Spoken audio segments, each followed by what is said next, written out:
Bagi Anda yang baru saja bergabung, berikut berita utama kami hari ini. Pembacok pria hingga tewas di Bangkalan diringkus. Pelaku ternyata anak tiri korban.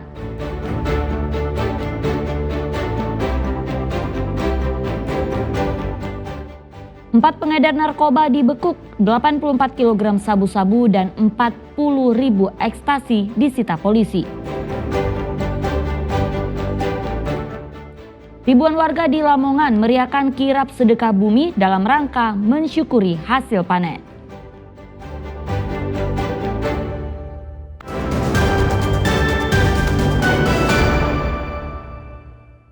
Pembacokan pria pengendara motor yang tengah membonceng istrinya di Bangkalan dibekuk polisi. Pelaku ternyata anak kandung istri korban yang mengira ibunya berselingkuh dengan korban.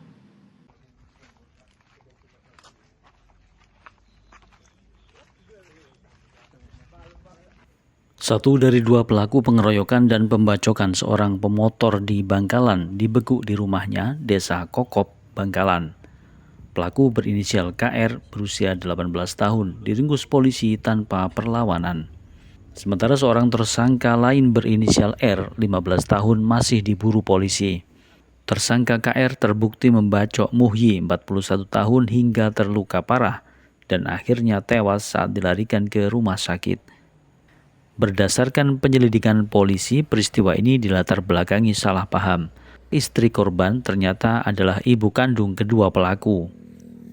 Kedua pelaku mengira ibu kandung mereka berselingkuh dengan korban, sebab sudah 5 tahun sang ibu pergi meninggalkan keluarganya di Bangkalan dan menikah lagi dengan Muhyi lalu tinggal di Gresik. Sang ibu telah 5 tahun bercerai dengan ayah kandung kedua pelaku, namun tanpa sepengetahuan keduanya. Saat mengetahui ibunya pulang ke Bangkalan dibonceng Muhyi, pelaku sakit hati hingga menganiaya korban. Satreskrim Polres Bangkalan telah mengamankan satu pelaku di antara dua pelaku, satu pelaku yang lainnya. Jadi pelaku usia 18 tahun diamankan di salah satu di Desa Kokop. Yang bersangkutan merupakan anak tiri dari korban atau anak dari istri korban. Motif dari si pelaku ini karena merasa kesal ibunya menikah dengan korban. Polisi menyita sejumlah barang bukti senjata tajam berupa celurit dan pisau yang digunakan menganiaya korban hingga tewas. Akibat perbuatannya tersangka dijerat pasal 340 KUHP tentang pembunuhan dengan ancaman hukuman penjara seumur hidup.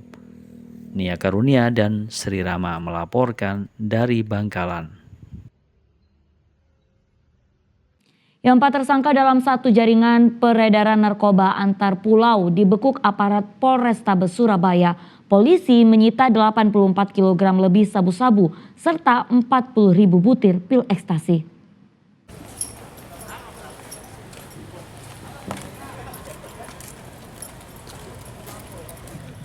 Empat pengedar narkoba jaringan kelas kakap itu dibekuk polisi di sejumlah tempat. Keempat pelaku dibagi dalam dua kelompok. Pertama beranggotakan AR 33 tahun warga Bandung dan HD warga Bekasi, Jawa Barat. Sedangkan kelompok kedua adalah SH 32 tahun warga Bojonegoro serta DS 29 tahun warga Tuban. Penangkapan kelompok pertama pada tanggal 13 Agustus di Pontianak, Kalimantan Barat. Pelaku diringkus usai dibuntuti polisi selama 4 bulan, mulai dari Surabaya, Bandung, Semarang, hingga Kalimantan. Kedua pengedar itu menyimpan narkoba di dalam mobil yang dimodifikasi. Sementara kelompok kedua juga dibekuk di Pontianak. Untuk mengelabui polisi, keduanya menyimpan narkoba dan ekstasi dalam box panel listrik. Anggota di Pontianak selama 3 bulan melakukan pembuntutan dan pada tanggal 17 Agustus pagi didapatkan informasi bahwa yang bersangkutan kedua orang ini akan mengambil barang berupa sabu dan kemudian berhasil dilakukan penangkapan dan dari keduanya didapatkan barang bukti sebanyak 41 atau plastik besar berlogo naga dan logo ikan koi berisi narkotika jenis sabu dengan berat neto 40.890,962 gram dan 1 unit mobil Toyota Calya warna silver. Untuk yang jaringan yang kedua ini, mereka sudah berencana untuk mengelabui petugas di jalan, barangkali seperti itu, dengan menyiapkan 3 buah panel box seperti yang kita bisa lihat di depan. Jadi rencananya sabu itu nanti akan dimasukkan ke dalam panel-panel itu, sehingga ketika di jalan petugas tidak menyangka bahwa isinya di dalam itu adalah sabu. 2 kelompok yang beroperasi mulai dari Surabaya, Bandung, Semarang, hingga Pontianak ini diduga akan mengedarkan narkoba ke Jakarta, Bandung, dan Surabaya. Dari penangkapan 2 kelompok pengedar narkoba ini, polisi menyita 84 kg lebih sabu-sabu dan 40.000 butir pil ekstasi. Saat ini kedua tersangka sudah ditahan dan diperiksa secara intensif. Semua barang bukti mulai dari sabu-sabu hingga pil ekstasi langsung dimusnahkan di depan halaman Mapol Restabes Surabaya. Selamat Riyadi dan Sri Rama melaporkan dari Surabaya.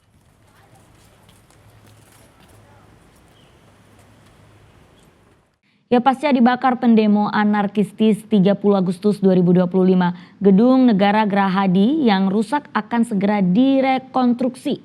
Kepala Badan Pengelola Keuangan dan Aset Daerah Pemprov Jawa Timur mengalokasikan anggaran 9 miliar rupiah untuk merekonstruksi Gedung Gerahadi yang rusak.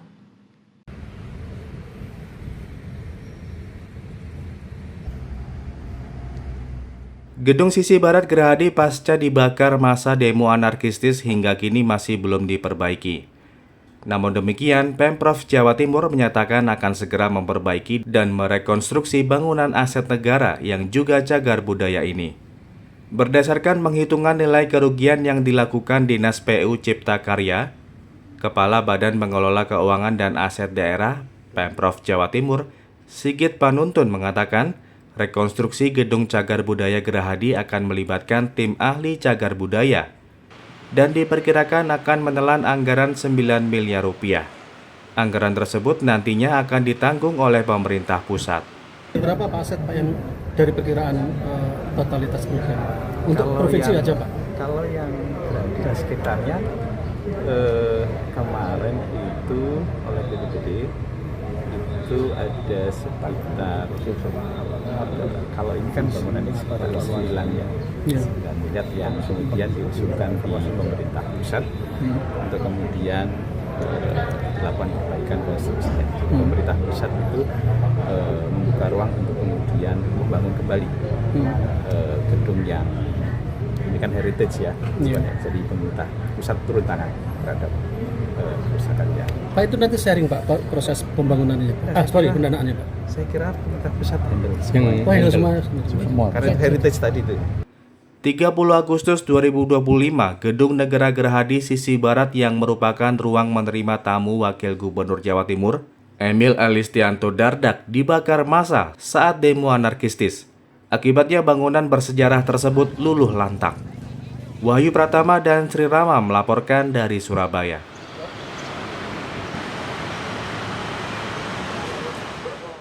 Ribuan warga di Lamongan tumpah ruah mengikuti tradisi kirap gunungan sedekah bumi.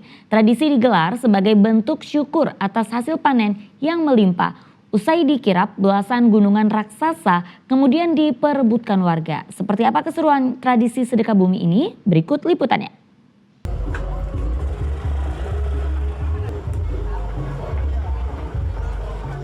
Seperti inilah antusiasme warga Dusun Kruwul, Kecamatan Turi, Lamongan saat menggelar tradisi kirap gunungan sedekah bumi. Sebanyak 11 gunungan raksasa diarak keliling kampung sebagai wujud syukur warga kepada Sang Pencipta atas hasil panen yang melimpah.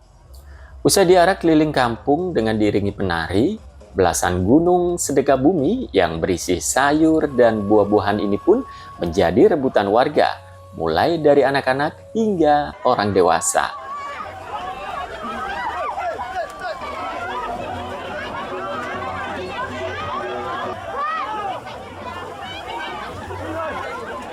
Hanya dalam hitungan menit, belasan gunungan ini pun ludes diserbu warga.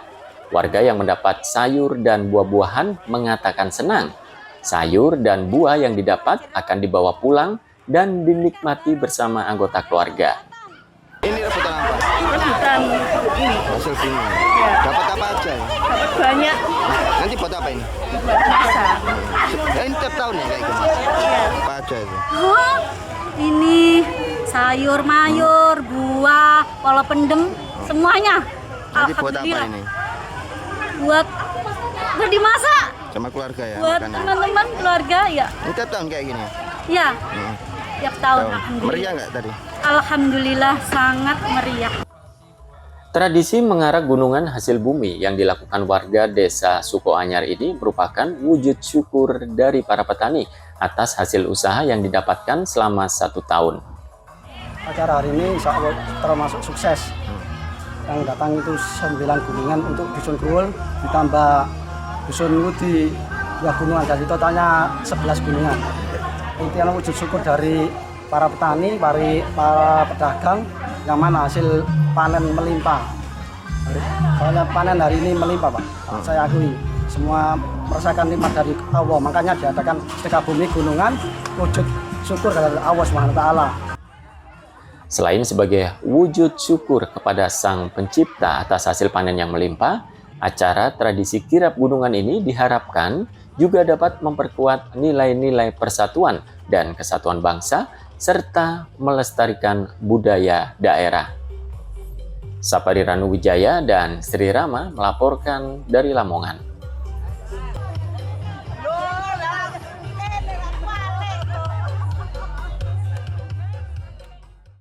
Ya, informasi tadi mengakhiri jumpa kita di Berita Jawa Timur. Jangan lupa pastikan Anda subscribe channel YouTube Liputan 6 SCTV Daerah. Atas nama rekan yang bertugas, saya Auriga Agustina mengucapkan terima kasih atas perhatian Anda. Selamat beraktivitas dan sampai jumpa.